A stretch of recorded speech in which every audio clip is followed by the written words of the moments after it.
Hello there, guys and girls. In today's video, I want to talk to you a little bit about the future of virtual reality. Mr. Lee. As you know, I mainly make videos about flat screen to VR gaming. Uh, and I want to talk a little bit about why. The main reason for me doing this is I really love flat screen games, but I'm not the kind of gamer that appreciates the most the challenge of gaming. I do like a challenge, but to me it's all about the experience, and that's why I love VR. But there's not the same level of what would you call it, production quality in today's VR games, and the ones that have a high production value are few and far between. Um, and one of the things I feel like the indie developers kind of neglect or do not have the resources to explore as much are the beautiful big open worlds, right? We have some, we have Skyrim, we have Fallout 4, and we have some mods like for Red Dead Redemption 2, as I've played on the channel, as well as GTA 5. Uh, but very few big developers make their own VR modes or even better VR games that give you big worlds to explore. And not only big worlds, like beautiful worlds to explore. And that's kind of one of the things I really love checking out on PC. So one of the things that has really made me switch more over to playing VR mods instead of playing actual VR games is as well the use of a controller. Personally, I kind of find it a little bit bothersome, or what would you say, inconvenient playing with motion controllers. In some games, it totally works. Like I've been playing with my big brother Death Horizon on the Quest 2, and in that game it feels like we're in the same place, even though he's in Trondheim and I'm in Bergen, which are two cities with miles between them. I'd have to jump on a plane to go visit them, right? Even though it feels like we're in the same room, because we're able to wave to each other and everything because of our motion controllers, right? And 6 degrees of tracking and whatnot. But when gaming by myself, games like Red Dead Redemption 2, I would have never wanted to play that game with motion controllers, because I kind of imagine sitting here, like I would want to sit, because I play for hours at end when playing that type of game. I wouldn't want to stand while playing it. And another thing is I wouldn't want to wave my hands all around while playing it. And I especially noticed this when playing Hitman in VR. I really like that title, but waving my arms all around, and especially when you have to like knock out characters, for one thing, when I do it, it doesn't look as good as when you get an animation like in Red Dead Redemption 2. It doesn't look as good when I'm physically doing it. I always think while I'm doing it, while playing games, that now I'm gonna hit the wall. Like I have drywall in my apartment, and I've so many times almost punched a hole in the wall, and once I have a concrete wall in my living room, and once I punched the concrete wall so hard that it's like you can see a mark on the wall. It's like I didn't dent the actual concrete, but the paint, is kind of gone in a certain place there, and I think I probably ruined the controller a little bit when I did that. That was while playing with the PlayStation VR with the Move controllers. But to some extent, yeah, sure, some games are really cool to play like that, but mostly, if I'm to play the way that I like playing, like I love the experience of gaming, getting told a story and getting fully immersed into a world, I kind of feel like playing with motion controllers is not the way to go always. And the reason why I'm bringing this up is because of PlayStation VR 2. I think that thing is gonna make big changes. I think we're going to see more VR modes in games with the great controller for the PlayStation 5, where you can lie down in your sofa, get totally immersed in virtual reality, but still play with a controller. And I think they're not going to put that much energy into every game. I think they're simply going to make it as a mode. And if you think about the fact that I can use a software like Vorpex to get VR in almost every game, right? And the 3D is really good, and it works really well. And that's like made by a few people. Like, that's not a big team of people as well, as far as I'm concerned. And I played a lot with Luke Ross's mods, and that's just one guy making it possible to play Red Dead Redemption 2 in VR with full stereoscopic 3D, and the 3D looks awesome. And if you look at the project he's got out, which is not in early access, GTA 5, that thing looks stunning. And this is made by one person, you know?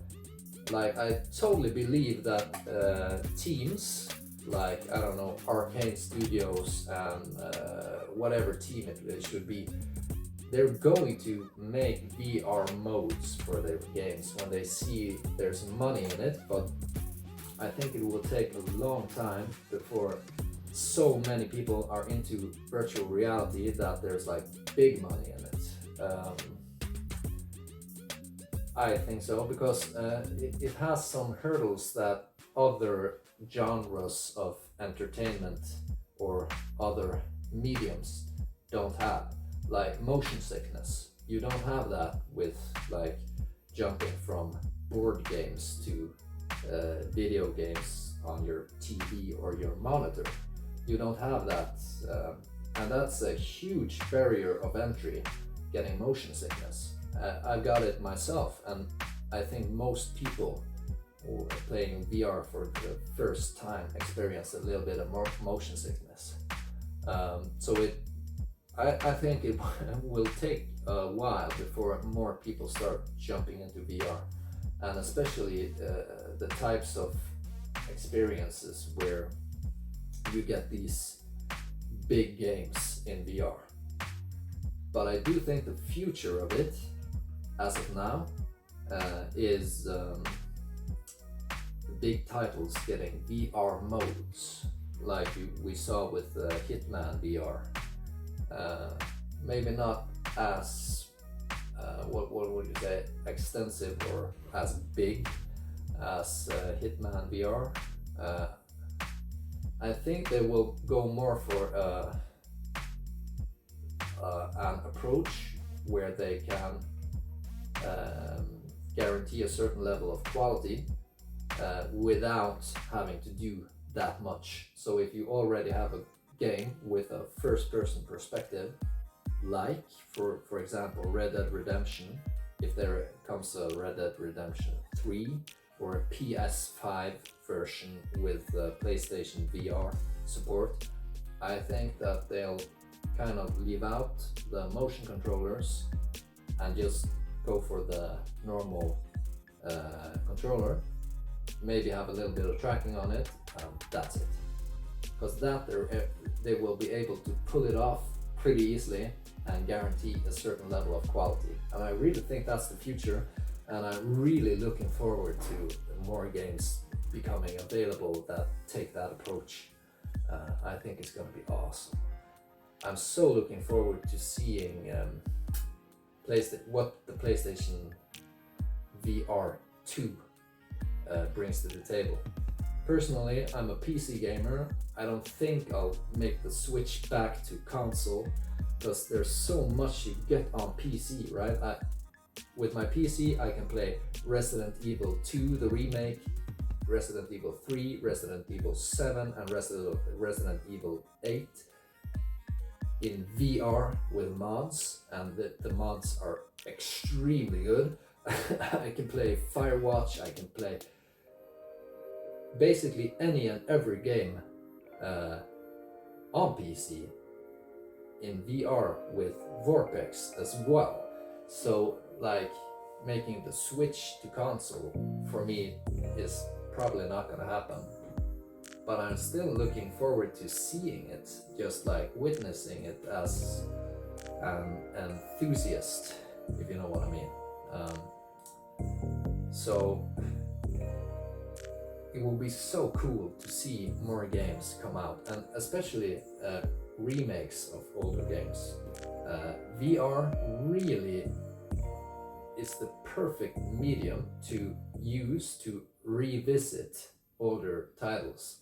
Like one of the coolest things you can do with Warpex, since older games aren't as graphically demanding, is booting up old games in VR, finding profiles for them, and finding mods, like mods that enable a first-person perspective, for example, right? Extremely cool. Still waiting for a mod that enables a first-person perspective for the Assassin's Creed games, so that you can run through the French Revolution in full VR from a first-person perspective. That would be awesome. Yeah. So yeah, I just wanted to make a video talking a little bit about this with you. Please share your thoughts in the comments on this topic. As a PC gamer, I kind of feel a little bit, what do you call it in English? It's called bortskjemt in Norwegian. Spoiled. Thank you. Excuse me. Thank you. Yeah. Spoiled. I feel a little bit spoiled as a PC gamer because I'm able to play all these wonderful games in virtual reality just by modding them, and I don't know. But I do think that the quality you get from mods on PC cannot really compete with the quality you could get if like proper game studios implemented a VR mode. Like think like 10 Luke Rosses, 10 times Luke Ross, just a small fraction of the company working on the VR mode for Call of Duty, I don't know, whatever the next one would be called. Maybe not even 10, you don't even need 10, like 5 of them. And you have extremely talented people out there who could really pull it off. Like, so not only could it happen, but I think it will. When, I'm not sure, but I'm thinking the PlayStation VR 2, and that things are gonna happen really soon. So I'm looking forward to it, and I think a lot of those games will also make their way to PC, and you'll potentially get the possibility to play them with much better graphics on much higher resolution headsets. And I'm waiting for something resembling the PlayStation controller for PC, which is like a tracked handheld controller, not a motion controller, but like they did with the first PlayStation VR tracking your controller. I think it's genius, but I think they did it the wrong way. I think they could do it a lot better, or they didn't do it the wrong way, but they did it a very ancient way now, like with the light and everything. I think that if they wanted to do something like it now, they would achieve it with much greater precision, much greater quality. Like, I would love to play a first-person shooter where you have like a controller, a normal controller with haptic feedback and like the quality of the new PlayStation controller, like, and if it was tracked as well in VR, like you could move your gun around like this, that would be awesome. Yeah, I'm kind of on the fence about it though, because I do love like having my hands in VR and being able to reload and everything, but I think it's gonna get a little bit old in the coming years. I think people have gone a little bit tired of it.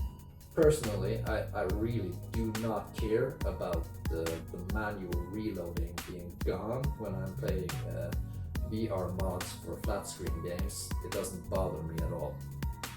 As well as like waving my hands around to do melee attacks, I really don't feel it's necessary.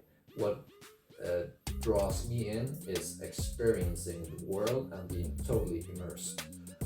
Like, I'm playing a melee fighting game now, Sifu, in VR, and the only thing that I get in VR is the stereoscopic 3D, or not even stereoscopic 3D, it's just like the simpler form of 3D, like the Z 3D that Vortex can apply, but it does give you depth and it gives you a huge screen, right? So any form of VR really heightens the experience, in my opinion. But I do think that you can go a little bit overboard without immersion as well. So I think that the mainstream will not go for the same level of immersion like the mainstream audience. I think a lot of people want to just lie down on their couch and play some video games with a controller, and I think that's totally possible to do in VR. And I think that's the future. Yeah, I've said that like a billion times now, but I really do think so. I think that there will have to be at some point something in between, right? Having the option to play with motion controllers as well as just chill out and not be all immersed in your game, and not be in the situation where you have to have everything. Like me, I have a PC that cost like $1,500. When I bought it, it was worth like $2,000, but it had like a $500 discount. Most people don't buy a gaming PC. I have an expensive keyboard, expensive monitor, VR headset with motion controllers, as well as a controller. Most people won't have all of that. You want them to get engaged as well. So that's what I'm kind of excited to see, what will happen when the big companies start jumping on this wagon, the VR wagon. What's gonna happen? And personally, I think it will be mostly VR modes of sorts that will make their way to the headsets first. Yeah, great talking to you on this one. This was a long philosophical video, kind of different from what I'm usually doing, but it's still sort of the same, right? So curious to hear your thoughts about this and what you thought about the video. Please leave your comments down below and remember to like and subscribe. Catch you on the next one.